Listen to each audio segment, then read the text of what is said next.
Why does he just start it randomly? All right, welcome back to our podcast, the Playbook, and we're going to start out with our first segment, which is favorite flashback. We're each going to give a moment from this last couple of weeks, last month or so in sports. We're going to say what our favorite. So for me, it's got to be the Chiefs hiring Eric Bieniemy. I am a Chiefs fan, and Eric, if you didn't know, Eric Bieniemy was our previous offensive coordinator around where Mahomes got drafted. So our offense was booming. Mahomes was winning a lot of awards. I mean, there's some stats to back it up that we were better with him. And then he leaves, and all of a sudden our offense isn't as good. He's back. I think the Chiefs are in pristine condition now.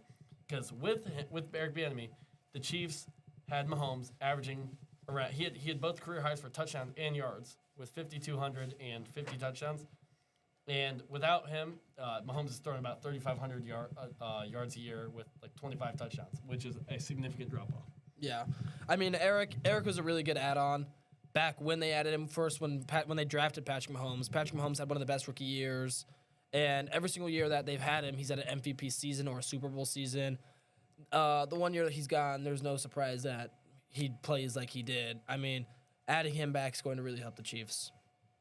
Yeah. All right, let's hear what you got. My favorite flashback was when Michigan played against Purdue. At Purdue, it shot 56.5% from three to win the game. They shot from the three-point line like most teams shoot everywhere. They're just field goal percentage. In fact, they shot above average at the three-point line. Wasn't that just the other night, too? Like last night? I know, that's crazy.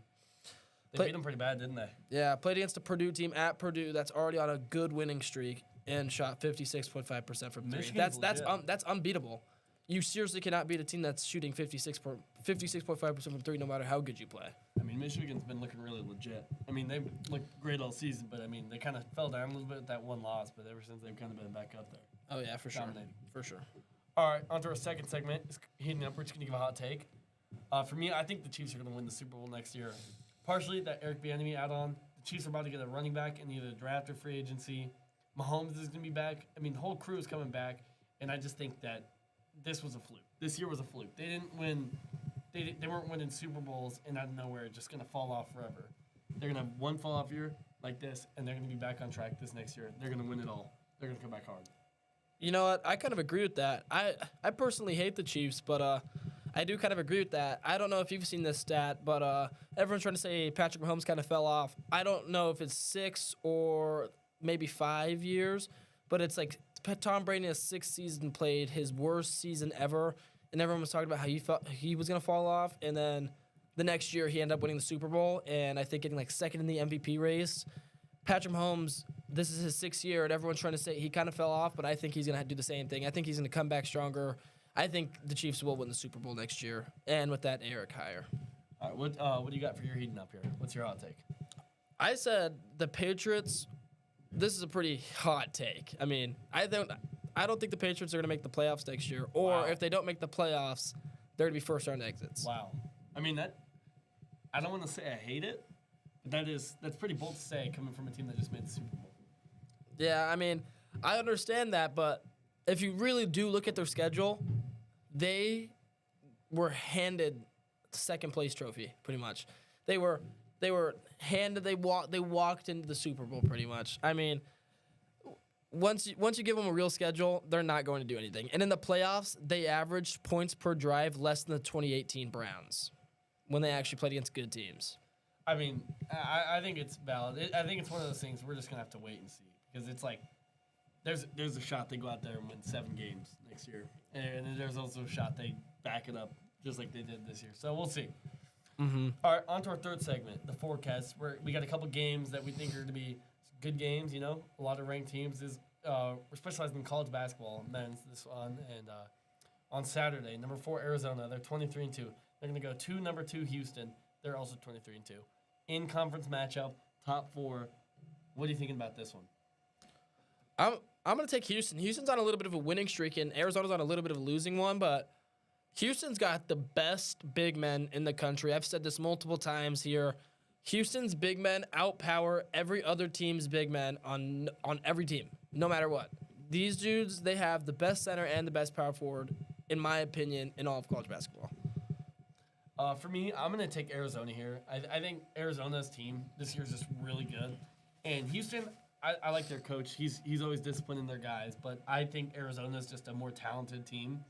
I think they're just a little bit better. They've been the number one team almost all year. I think they're going to want to get their get back. You know, they're a little salty about what's happening lately. I think they're going to go into number 2 Houston. I think they're going to win. Yeah. Well, next game, Saturday, number 6, Iowa State versus number 23, BYU. We've seen it's at BYU, yes. BYU is on a big losing streak. They were ranked within the top 10 like less than about 2 weeks ago. And now they're only ranked 23rd. They've gone on a big losing streak. But this game's at BYU. I think they're going to get their get back against Iowa State for sure. Yeah, I'm going to agree with you on this one. I just think Iowa State's a really good team. Wait, who did you say? I said BYU's. Oh, no, I'm going to disagree. I think Iowa State's going to win this one. I'm going to make the easy pick here. BYU's like borderline awful lately. They've lost a ton. They were just top 10 not a couple weeks ago, and Iowa State's been top 10 the whole year. BYU's fallen off. I think they're kind of, I don't know. I don't want to say they're done for, but they're not. They haven't looked anything special lately. I'm gonna make the easy pick here. Iowa State's gonna win this one. Okay. All right. Next up on Monday, number 2 Houston is gonna go to number 8 Kansas, and I don't know. I kind of like Houston this one personally. Kansas, sure they're number 18, but they've lost 6 games this year. It's kind of just because they had an upset recently on Arizona. I think that's their rating. I don't think they're gonna do it twice. You know. Yeah. I mean, first of all, let's look at this conference that these guys are in. You got Arizona, Houston, BYU, Iowa State, and many other teams. Like this conference for basketball this year is loaded, dude. No matter Texas you're gonna play an easy game and then you're turn around hard game, top 25, top 10. These teams are loaded, but I'm gonna take at Kansas. Kansas Jayhawks don't really lose at home too much. I'm gonna take Kansas on this one. All right, next game on Saturday, number 5 UConn is going to go to unranked Villanova. But the thing about this Villanova team is they've won 20 games this year. I mean, they're unranked, but they can win games, you know? What do you think? A little bit of Big East action? I don't think we even have to talk about this game much. Villanova has the weakest schedule in the Big East. UConn's going to absolutely obliterate them. I put this one on here for a reason. I think Villanova is going to win. They are at home. They've got a solid-looking record. I think they are going to win this game. Upsets happen, and I'm going to pick one here.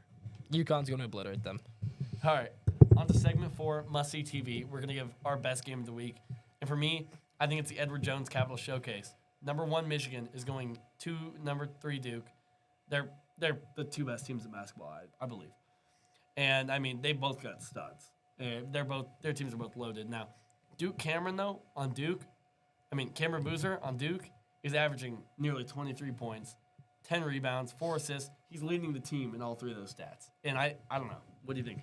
I mean, Duke's here almost every year. I mean, Cameron Boozer's only a freshman, arguably going to be the number 1 pick next year, and he's arguably the best freshman in the entire country. The dude's averaging a double-double. You can't make this up. I think Michigan at Duke, that's going to be a really hard game. At Duke is very hard, but how Michigan has been playing on the road this year, they haven't lost a game on the road. Not one. They are undefeated on the road currently. I mean, and Michigan in every single stat right now, in points, assists, rebound, they're leading all of them. I think Michigan is going to keep their winning streak right now since the Wisconsin loss. I think they're going to go to Duke and beat Duke. Yeah, like you said, Michigan, compared to Duke, when you look at them side by side, the stats, Michigan's winning at every single one but steals. I think I'm gonna take Michigan mainly for that reason. Yeah, sure, Duke's got a great player, but he's a freshman. Who knows how he can handle this game? Michigan's a great team. They look unbeatable as of now. They're the best team in basketball. So I'm gonna take Michigan. Yeah, also Michigan just came off a game where they shot 56.5% from 3. If they keep that up, these dudes are going to be unbeatable. Yeah, they're not going to lose. I think coming off of that game, I think it's going to be a closer game, but I think they will beat Duke.